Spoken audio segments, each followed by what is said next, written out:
Kabiyay sa aking pag-ikot dito sa kalsada, nakita ko itong Amerikano na nagtitinda dito ng Texas Mexican Burrito at may kasama pa itong exhibition sa kanyang pagtitinda, kaya talagang nakakamangha yung kanyang ginagawa dito sa kanyang pagtitinda at nakaka-excite.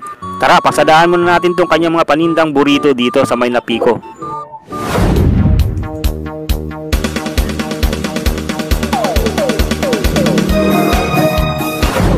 Dito tayo ngayon sa May Napico. So makita natin dito yung isang foreigner na si Sir Paul. Siya ay galing pa ng Texas, ng US. So dito guys, 7 years na po siya dito sa atin sa Pilipinas, at nakita natin dito yung kanya mga tinitindang mga pagkain.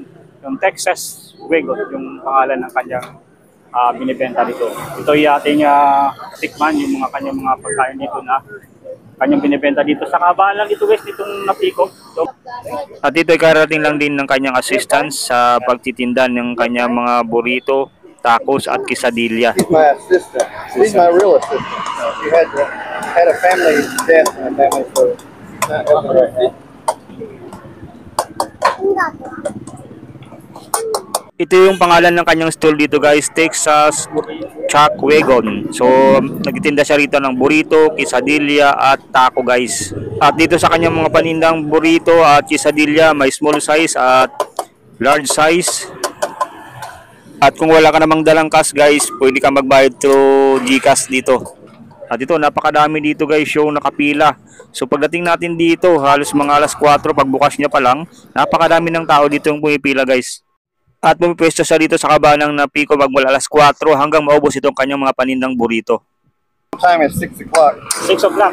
Officially, but here late, I'm trying to start selling about 4:30. So that's where I'm until I run out of food. From 4 p.m. Usually till 9 or 12. Between 9 or 11. Depends on when my food runs out. At pinangalan ito ni Sir Paul yung kanyang food cart dito na Texas Chuck Wagon dahil mismong nanggaling siya sa bansang Amerika at sa may Texas po siya nakatira. At dito guys, samantakin mo naka 7 years na po siya dito.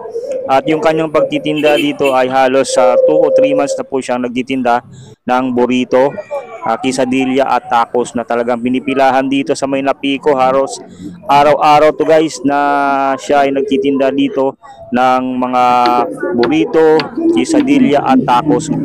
At para maluto itong burrito ay nag-preheat muna sila dito sa malaking pan. At kanyang binibilog itong mga harina para matansya niya kung gaano kalaki yung kanyang gagawing dough. At after